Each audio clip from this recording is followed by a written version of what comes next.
And while the elections in Anambra are less than a month away, the 2019 general elections in the country are about 16 months away. In spite of that, the Minister of Information and Culture, Alhaji Lai Mohammed, is worried about the role fake news might play in the elections. The minister, who spoke in Abuja today, says if not controlled, fake news will be a major distraction for the elections. Never before have these evil twins of disinformation and fake news permeated the public space as they have now. And make no mistakes about it, they have become potent weapons in the hands of the opposition. Sadly, they will be the biggest obstacles we are going to face from now till the 2019 general elections. In recent days, we've all seen the dangers posed not just to you, but even the general public, by those who have chosen to deploy disinformation and fake news as a weapon of choice. For our administration, I'm proud to say that our achievements are therefore to say. We are delivering in the broad areas that form the plank of our policies: security, fight against corruption, and the economy, which includes the massive provision of infrastructure, ease of doing business, and agriculture, just to mention a few. Those who accuse this administration of Globacom Limited, a telecommunications company, has introduced 3 packages for their subscribers during the festive season. The packages, which include an opportunity to win over 17,000 gifts, begin immediately and is open to new and existing subscribers.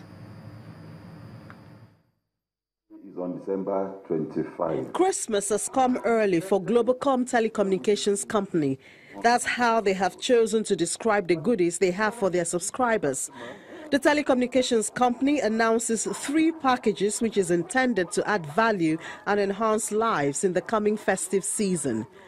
The first is the Everyday Bonanza, through which subscribers are promised over 17,000 prizes, which will be won Monday to Sunday.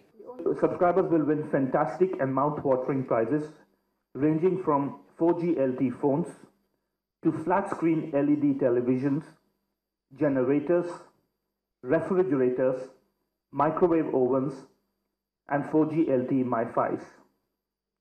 Interestingly, to cap this all up, we would also be offering every Sunday for the entire duration of the promotion a car for our customers to be won. So there will be a car to be won every Sunday during the entire duration of the offers. The second package is the Glow Jumbo SIM. Just buy a new Glow SIM and it comes with 200,000 naira. The 200,000 naira is valid for 6 months from the date of the activation of the SIM card. For existing subscribers, the code *224# connects them to the Jumbo SIM package. The third gift to Glow customers is the Free Data Day, which is on the 31st of October 2017. All the customer needs to do is use 100 to qualify for Free Data Day. Use 100 MB data or 150 for voice, or he has to use 250 naira for his voice calls, and in 7 days preceding to the day, which is October 31st. And once he uses this amount, he automatically qualifies to enjoy the Free Data Day available. Globacom promises an improved customer experience boosted by the 200 new base transceiver stations constructed across the country. And shareholders of one of Africa's biggest cement companies, Lafarge Africa PLC, have endorsed a share swap with Nigeria's Ashaka Cement PLC after Ashaka was voluntarily delisted from the Nigerian Stock Exchange in March. Shareholders supported the decision through an electronic vote at the company's extraordinary general meeting in Abuja.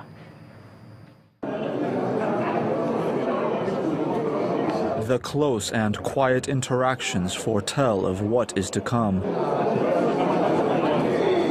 These shareholders posture ahead of a major vote.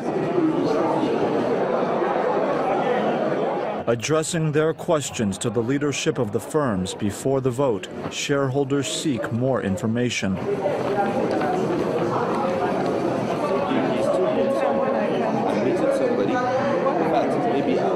African cement giant Lafarge is moving to swap shares with the Shaka Cement plc to enhance its market share in Nigerian cement production.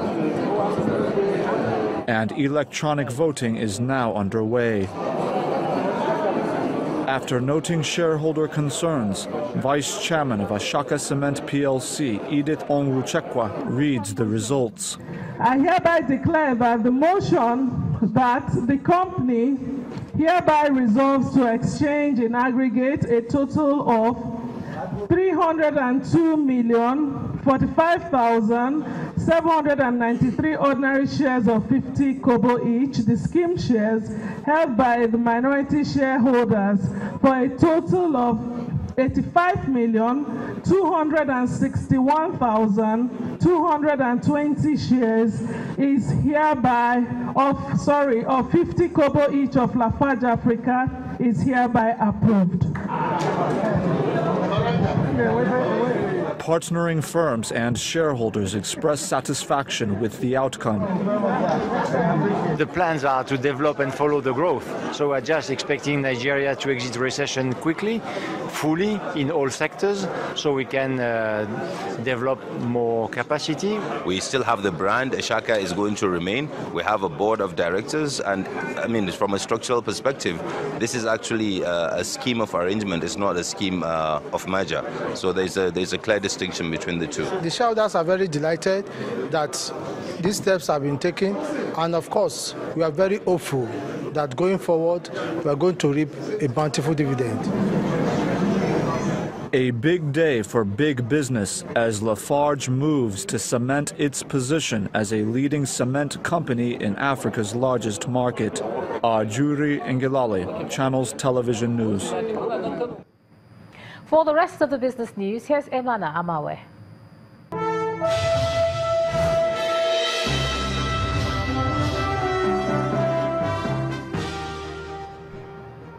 Hello and welcome to Business News.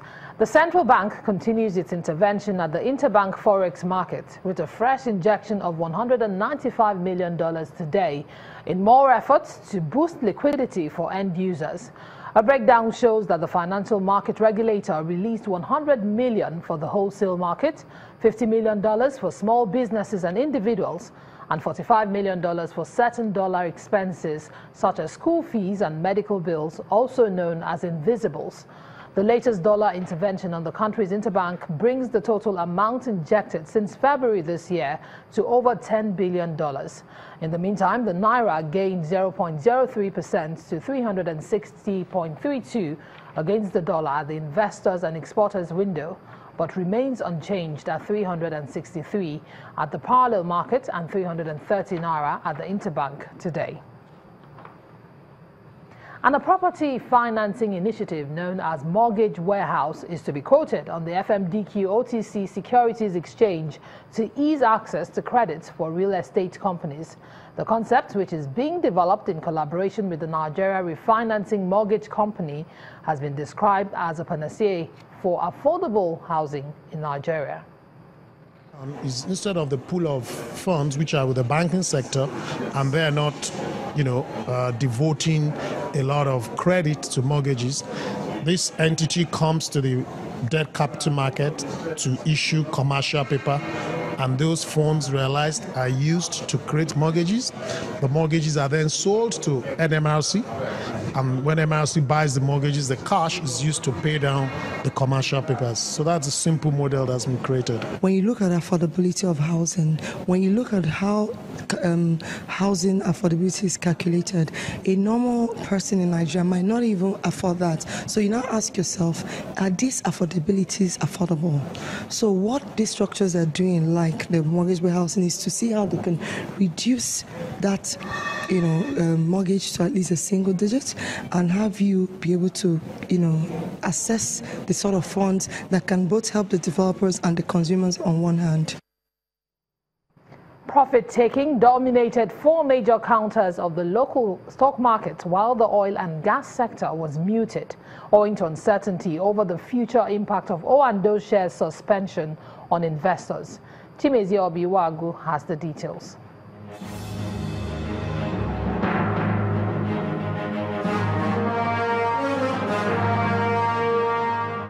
Hello and welcome to the Stock Market Report.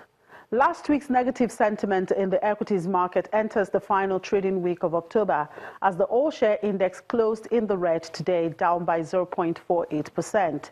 Losses recorded by some of the blue-chip companies like Lafarge Wapco, Nigeria Breweries, Guinness and Zenith pulled the market down. The industrial sector was the major culprit, led by Lafarge Wapco after posting not too impressive third-quarter earnings. The sector was down 4%.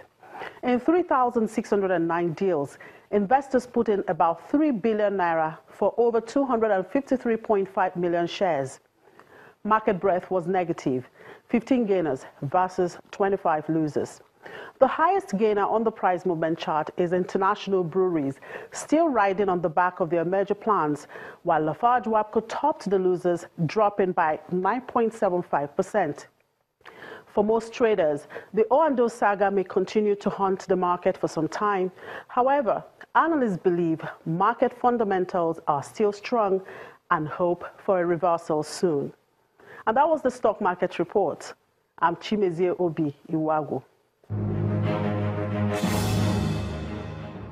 Thank you, Chimezie. Well, it's another round of mixed performance for major world stock markets as global investors look ahead to a flurry of corporate earnings releases this week from the U.S. and the European equities.